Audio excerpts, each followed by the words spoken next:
Valimistest on möödas nädal ning mitte ainult Tallinnas ja Tartus tundub, et ei suudeta ära otsustada, kellega siis nii-öelda leivad ühte kappi panna, vaid ka näiteks Viljandi linnas ei ole veel midagi selget. No kõigepealt suur aitäh, et Viljandi vastu ka keegi huvi tunneb, sest tundub, et Tallinn ja Tartu on ainukesed linnad, mis peale valimisi jutuks tulevad, eile tõsi ka Pärnu.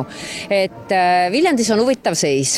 Valimised kahtlemata võitis Isamaa 11 kohaga, valimisliit, kes kandis valimisvastutust ja valitsusvastutust 4 aastat, sai 1 koha juurde ehk 8 asemel 9 kohta ja siis juba järgnevad edasi 4 kohaga Reformierakond, kes kaotas 3 kohta ja EKRE 3 kohaga. Et meil on hästi huvitav seis ja kõik räägivad kõigiga ja peaks olema selgeltnägija Nastja või omada sellist kristallkuuli, et öelda, kuidas on, aga kõik variandid on võimalik. Kui Tartu linnas otsustas Isamaa linnapea koha Reformile anda, siis Viljandis selliseid otsuseid tehtud ei ole. Eks pall ole siin 2 suurema häältesaagi saanud nimekirja käes ehk siis Isamaa ja Valimisliidu Südamega Viljandis käes, et eelkõige meie Reformierakonnas ootame siis nendepoolseid samme, et kas meid kutsutakse läbirääkimistele ja siis juba läbirääkimiste käigust lähtuvalt, et milliseks need kokkulepped kujunevad. No teoreetiliselt võib ju kõike juhtuda, aga ma arvan, et ei juhtu. Viljandi poliitiline kultuur ajalooliselt on olnud nii, et siin niisuguseid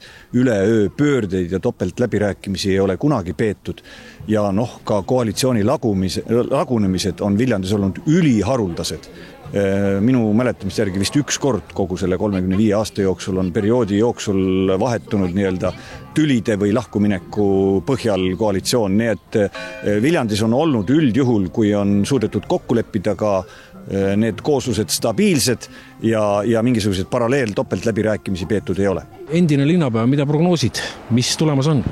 No väga raske on prognoosida, et nädal on möödas ja mitte midagi pole juhtunud, et mina olen 2 korda koalitsiooni moodustanud ja mul tegelikult oli juba teisipäeva lõunaks mõlemad korrad olid kokkulepped olemas, et kuidagi väga kummaline on see aasta see asi käinud.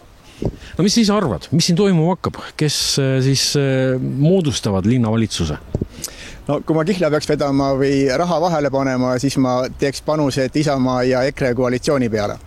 Kes linnapeaks saab? Vot seda ma ei oska küll öelda, et ma seda tean küll, kes volikogu esimeheks saab, aga linnapea kohta ma ei oska öelda. Küsime siis ka nii, et kas me võime näha varsti Helir-Valdor Seederit Viljandi linnapea kabinetis?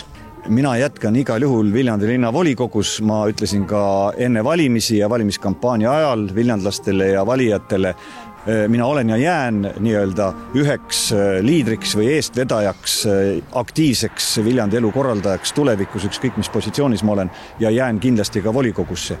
Kellest saab tulevane Viljandi linnapea, eks see ka lähinädalatel selgub.